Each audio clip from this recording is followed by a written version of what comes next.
Boa noite, meus irmãos, mais uma vez reunidos para o nosso bate-papo da semana, nossa pequena aula. Para tanto, vamos elevar o pensamento a Deus, nosso Pai, nos concentrarmos firmemente em tudo que viemos buscar através dessas orientações do Livro dos Espíritos, para que possamos aplicá-las em nosso dia a dia e conquistarmos a nossa elevação moral e espiritual. Que Jesus nos abençoe hoje e sempre. Estamos no capítulo 3 ainda, que é o retorno da vida corpórea à vida espiritual. Vamos entrar num subitem, perturbação espírita. A pergunta é a 163. A alma, ao deixar o corpo, tem imediata consciência de si mesma?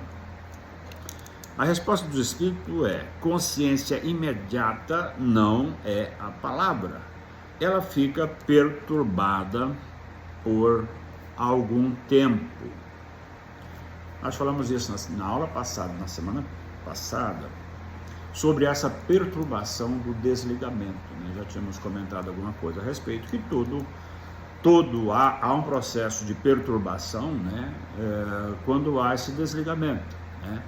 Então o espírito ainda fica perturbado, ainda fica sem consciência do que realmente aconteceu, e isso varia, né? Varia de espírito para espírito de acordo com a elevação do indivíduo, né? Quanto mais elevado, quanto mais desprendido da questão material, mais rápido ele toma consciência do desencarne, né? Mais rápido ele se desliga do corpo, não tem preocupação com o corpo.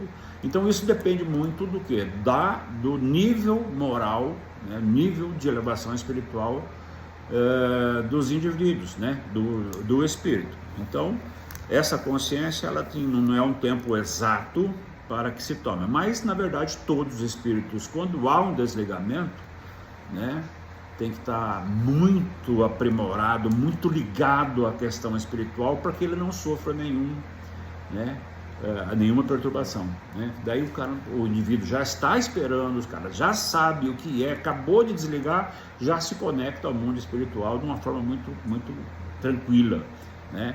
Então é preciso ter uma elevação, né, bem grande para que conquiste isso, né? Na verdade, e não é o nosso caso, principalmente o meu. Então a perturbação, obviamente, que vai acontecer.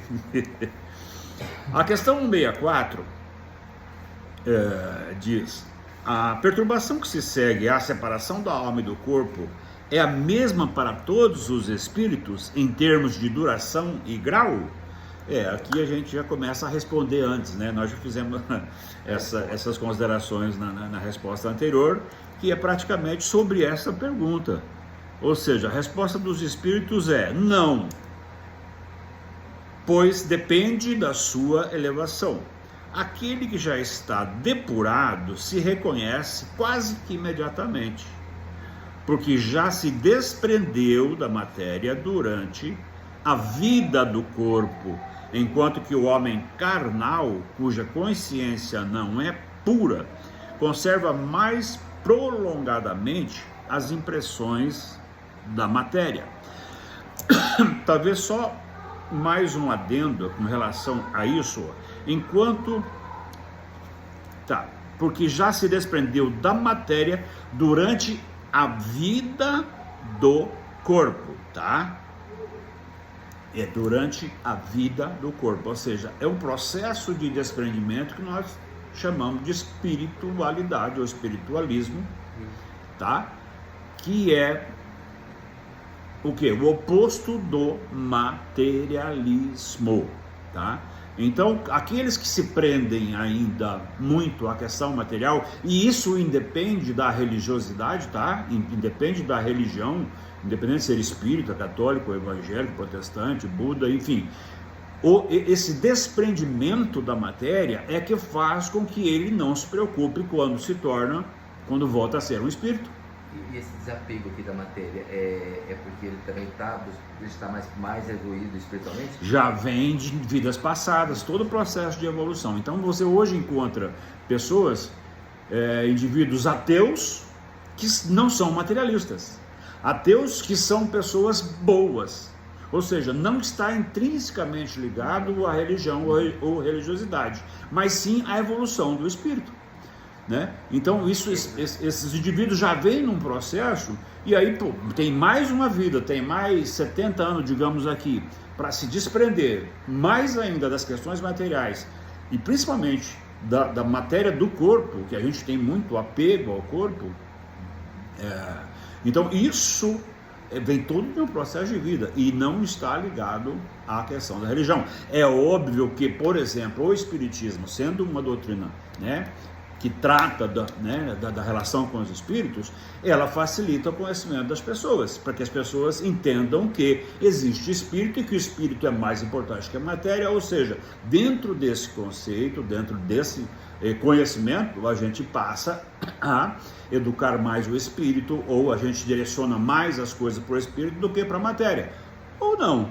Mas o espiritismo ajuda bastante nesse aspecto, tá?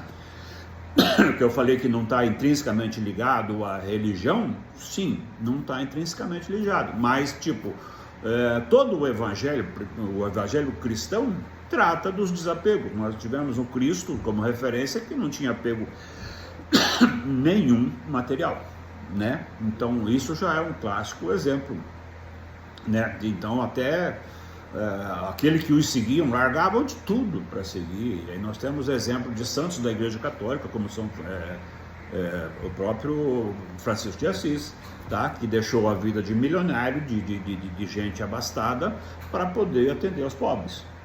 Ou seja, mudou completamente. Quer dizer, são desapegos, mas acontece em determinado momento dessa passagem do indivíduo para cá, mas é um processo de evolução, não tenho dúvida, né? É quase que onírico pensar que um indivíduo vai conquistar em 40 anos se desapegar totalmente de matérias ou bens materiais. Eu estou com tosse, mas vamos lá. Pegar um pouco d'água? Perfeito. Então tá. Aí agora de novo nós temos a pergunta que a gente acaba, né? Como a gente já conhece o Livro dos Espíritos, a gente acaba, né, tecendo comentários e que cabe respostas às perguntas que nós estamos fazendo. A pergunta 65, ela fala sobre: o conhecimento do Espiritismo exerce influência sobre a duração maior ou menor da perturbação? Acabei de falar, mas então vamos ler a resposta, que é: sim, exerce uma influência muito grande, porque o Espiritismo compreende antecipadamente a sua situação. O espírito compreende antecipadamente a sua situação, mas a prática do bem e a pureza da consciência são o que exerce maior influência. E daí entra a questão que também colocamos na resposta anterior, que as pessoas boas necessariamente não são as pessoas religiosas. Necessariamente não. Então, quer dizer, o que mais tem influência nessa consciência rápida do espírito no desligamento é a forma com que ele viveu todas essas vidas. É o grau de elevação que ele conquistou através do quê? Através do bem praticado, da consciência pura. Não fala aqui que tem que ser católico, que tem que ser espírita, que tem que ser evangélico, que tem que ser isso, que ser aquilo. Mas o indivíduo que pratica o bem, o indivíduo que vive nessa função para as pessoas, para o próximo, para o irmão, então esse indivíduo, e assim depende, como eu falei, pode ser até um ateu, que são pessoas boas, e as pessoas, né, o fato de não acreditar em Deus não é pecado, né? Deus não vai condenar alguém porque não acredita nele. Talvez é mais fácil a gente ser condenado pelos atos ruins praticados. Mais ou menos essa é a linha, tá? Então, ainda sobre essa pergunta, que é essa pergunta 65, nós temos uma consideração bem longa a respeito dela. A pergunta, voltando à pergunta, é: o conhecimento do Espiritismo exerce influência sobre a duração maior ou menor da perturbação? Nós vimos que existe, que sim, mas que não é determinante, né? E agora nós temos uma grande consideração do autor sobre essa resposta. No momento da morte, tudo a princípio é confuso. É necessário algum tempo para a alma se reconhecer. Está aturdida como no estado de um homem que saísse de um profundo sono e procurar dar-se conta dessa situação. A lucidez das ideias e a memória do passado voltam à medida que se extingue a influência da matéria, dissipando essa espécie de nevoeiro que obscurece os seus pensamentos. A duração da perturbação que se segue à morte é muito variável. Pode ser de algumas horas, como de vários meses, ou mesmo de muitos anos. Aqueles em que é menos longa são os que se identificam com a sua situação futura, mesmo durante a vida corporal, porque então compreende imediatamente a sua posição. Quando nós sabemos que o melhor da vida é a vida espiritual, a gente já começa a não dar tanta importância para a questão de desligamento, de morte, sabe? Não teme tanto a morte. Temer a morte, obviamente, que é um dos recursos que Deus nos dá para que a gente consiga viver cada vez mais e praticar cada vez mais por aqui, mas não podemos ter apego, sabe, à questão do corpo, porque detemos a consciência. É impossível que um ser humano, encare e não tenha consciência de que vai desencarnar, de que vai perder o corpo. Isso é uma lógica. Então, a gente se acostumando com isso dentro da prática do bem, obviamente vai chegar ali na frente e o desligamento vai ser mais tranquilo. E a gente tendo consciência, esse encontro está vivo. É uma consciência física, de cabeça, de cérebro, de inteligência, né? Não é uma consciência só espiritual. A consciência do indivíduo. E nisso entra o Espiritismo quando nos fala sobre a importância da vida espiritual, a importância da prática, da construção das vidas futuras aqui, quando nós estamos por aqui, da nossa relação com o outro, o que isso implica, né, no sucesso de ter uma vida melhor no futuro, e no futuro que eu digo em outras vidas. É mais ou menos isso. O Espiritismo ajuda nesse aspecto, né? Dá o caminho. Dá o caminho. Nem sempre a gente segue, ou a gente segue o caminho mais ou menos, mas essa é a linha. Essa perturbação apresenta circunstâncias peculiares segundo o caráter dos indivíduos e, sobretudo, segundo o gênero de morte. Nas mortes violentas, por suicídio, suplício, acidente, apoplexia, ferimentos, etc., o espírito é surpreendido e perplexo, não acredita que esteja morto. Afirma insistentemente não ter morrido. No entanto, vê seu corpo, sabe que é o dele e não compreende por que esteja separado. Procura as pessoas pelas quais sente estima, dirige-se a elas e não compreende por que não lhe respondem.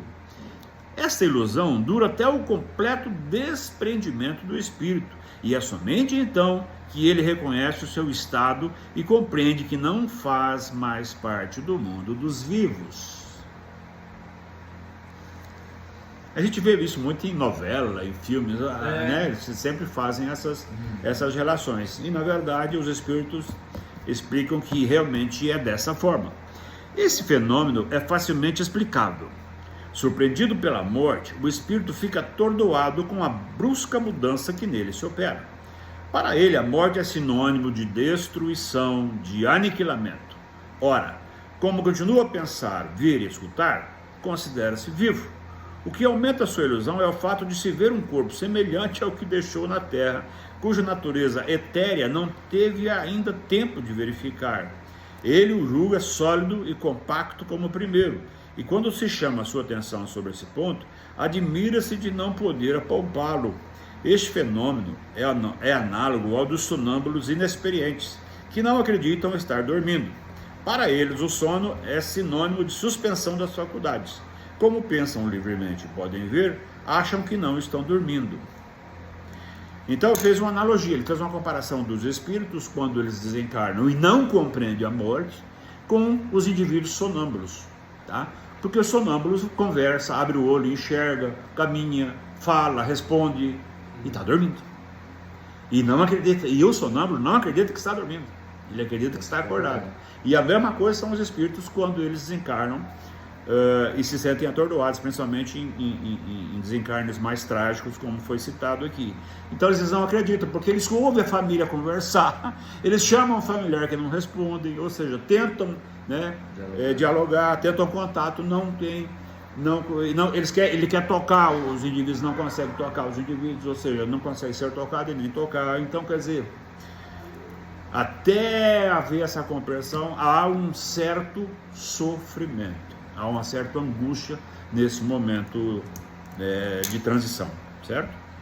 Certos espíritos apresentam esta peculiaridade, embora a morte não lhes tenha chegado inesperadamente, mas é sempre mais generalizada entre aqueles que, apesar de doentes, não pensavam em morrer. Mas muita gente que fica doente reza para não morrer, ninguém pensa em morrer. É muito difícil.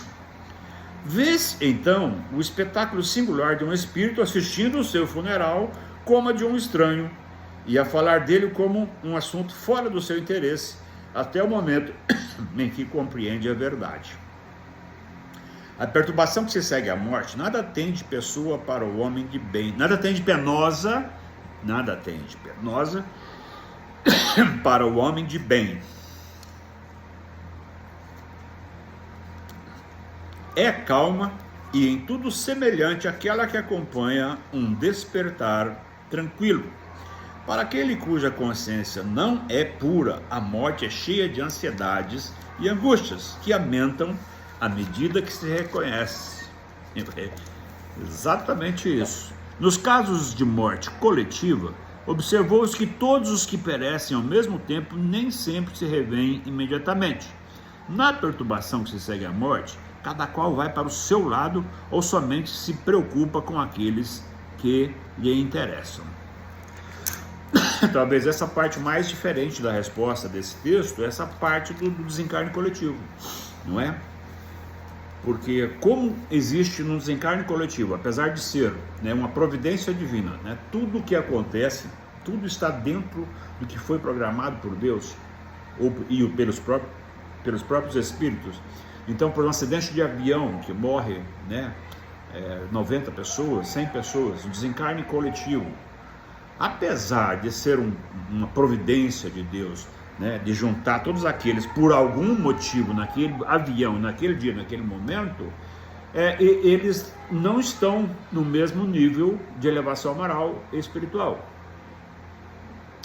Então, quer dizer, alguns, né, já sentem que desencarnou e coisa e tal, outros vão para casa, outros ficam procuram família, outro fica por ali perambulando, outro some, quer dizer, aparentemente dentro dessa visão, né, a visão do espírito, nem todos eles continuam no mesmo espaço, no mesmo lugar, até porque são de diferentes níveis, né, níveis de elevação. Então, e a gente sabe a providência divina, né? A gente não vai chegar aqui e tecer o porquê que acontece um desencarne coletivo, né? Vários são os fatores, vários são as compreensões do espiritismo sobre desencarne coletivo, mas não vamos fazer nenhuma consideração. Porque são muitos específicos, né? E a gente só pode fazer o quê? Conjecturas, porque ninguém, absolutamente ninguém, pode saber o porquê dessa providência divina. Só saberão dessa providência os espíritos que ali desencarnaram. Eles sabem por quê, então eles vão ter a resposta, porque eles vão ter os encaminhamentos para saberem do porquê que houve esse desencarne coletivo, tá? E como que acontece um absurdo, quer dizer, um absurdo ou teoricamente milagres não existem, a gente sabe disso, na doutrina espírita não existe milagre. O avião daquele clube da Chapecoense, e aí quantas pessoas se salvaram? 4 pessoas, 5? Que salvaram? Eu acho que era 4 ou 5 que se salvou, né? Sim. Acho que foi só isso. E o resto tudo Partiu. Então, quer dizer, as providências divinas, por que 5, 80 foi, 50 foi e 5 não, né? Então não dá para ficar fazendo conjecturas, né? Eventualmente a gente pode falar sobre várias possibilidades, N possibilidades do que pode ter sido o motivo, esse desencarne coletivo, mas não com precisão, não exatamente. Ninguém pode falar a não ser aqueles que acompanham esses espíritos, são os mentores desses indivíduos, os espíritos familiares desses indivíduos, os cuidadores desses espíritos, que vão saber, vão estar explicando por quê, né? Por que você desencarnou daquela forma com todo aquele povo lá, papapá. A gente sabe que não é por acaso, mas enfim, esse é um assunto para a gente, de repente, lá na frente tocarmos. Certo? E é isso aí, a nossa aulinha curta de hoje. E colocamos assim, nos colocamos à disposição para você que nos assiste através das redes, né? Pode colocar a sua dúvida aí na parte dos comentários, pode comentar sobre as nossas aulas, né? São aulas bem simples, bem objetivas, né? Com a linguagem bastante simples para que a gente possa, e são rápidas também. Às vezes pode gerar dúvidas, e a dúvida, se houver alguma dúvida, coloque ali nos comentários que nós vamos responder, né? Ou diretamente, ou dentro da própria próxima aula a gente pode fazer, né? Fazer uma pesquisa, e se aprofundar mais em determinado assunto, tá? Mas fiquem à vontade nos comentários para suas dúvidas, sugestões, enfim, tá? Agradeço mais uma vez, né, a companhia de vocês, e que possamos estar na próxima semana com a mesma disposição, com a mesma vontade de construir vidas melhores para nós no futuro. Que Jesus nos abençoe hoje e sempre.